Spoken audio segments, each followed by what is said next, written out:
With still no sign of a fiscal cliff agreement in sight, That's not negotiating. That's hostage taking. The president said he wanted revenues. We provided revenues. President Obama sought out opinions from a new group today.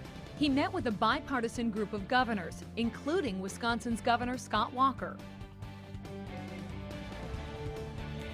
Good evening, everyone, and thanks for joining us tonight. 7 governors from both sides of the aisle, 3 Republicans and 4 Democrats, all met with the president today. So the purpose, you ask? Well, to avoid that so-called New Year's fiscal cliff that would suddenly cut federal spending and return income tax rates to what they were in the Clinton era.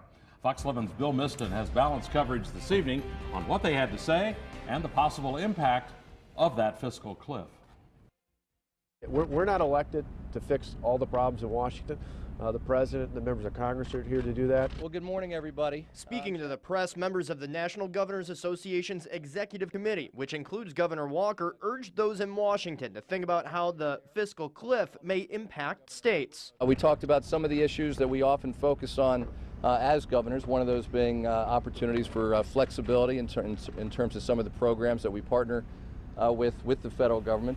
The fiscal cliff is the combination of expiring lower tax rates and sweeping spending cuts. And without a deal, both will take effect in January. This would be a good lesson, I think, for everybody in Washington. Governor Walker and his counterparts say they've put their differences aside to help those in their respective states. We're here to offer a resource in a way that can help not just our state governments, but the people we represent in each of our states. However it goes will probably be a good thing because at least we'll have some certainty.